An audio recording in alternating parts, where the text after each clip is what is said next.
कैसे मां भवानी ने दिलाया भक्त रहशु को मोक्ष। बिहार के गोपालगंज जिले में स्थित बरौली प्रखंड का देवीगंज गांव एक बेहद पवित्र और ऐतिहासिक स्थान माना जाता है, क्योंकि यहीं मां नकटो भवानी का प्राचीन और शक्तिशाली मंदिर स्थित है। इस मंदिर से जुड़ी कथा बड़ी ही रोचक और भक्ति से भरी हुई है। कहा जाता है कि मां थावे भवानी अपने भक्त रहशु स्वामी के बुलावे पर पश्चिम बंगाल के प्रसिद्ध कौड़ी कामाख्या धाम से चलकर आई थी, लेकिन थावे पहुंचने से पहले उन्होंने कुछ समय के लिए इसी देवीगंज स्थान पर विश्राम किया था। भक्त रहशु स्वामी मां भवानी के परम उपासक थे और उनकी सच्ची श्रद्धा से प्रसन्न होकर देवी ने उन्हें अपने हाथ का एक दिव्य कंगन भी भेंट किया था। एक दिन रहशु स्वामी की पत्नी वह कंगन पहनकर घर का काम कर रही थी। तभी थावे राज्य की एक नौकरानी की नजर उस चमत्कारी कंगन पर पड़ी।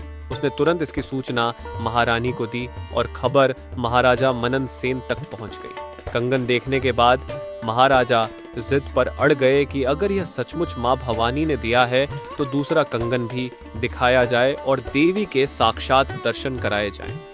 रहशु स्वामी ने महाराज को बहुत समझाया कि देवी के सामने ऐसी मांग रखना विनाश को निमंत्रण देने जैसा है, लेकिन राजा अपनी जिद छोड़ने को तैयार ही नहीं हुए। आखिरकार रहशु भक्त ने मां भवानी का आह्वान किया और पूरी स्थिति बताई।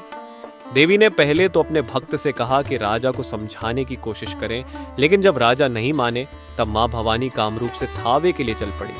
रास्ते में वे बरौली के इसी देवीगंज गांव में ठहरी और यहाँ रुककर उन्होंने अपने भक्त रहशु को आखिरी बार चेताया कि राजा मनन अपनी जिद छोड़ दें, लेकिन राजा ने देवी की चेतावनी को नजरअंदाज कर दिया और अड़े रहे कि मां उन्हें दर्शन दे। आखिरकार भक्त रहशु ने फिर से मां दुर्गा को पुकारा और मां सिंहासनी थावे में प्रकट हुई। भक्त रहशु का सिर फटा और उसमें से मां का कंगन पहने हाथ बाहर निकला। इसके साथ ही भक्त रहशु को मोक्ष प्राप्त हुआ, लेकिन राजा मनन सिंह और उनका पूरा राज्य नष्ट हो गया।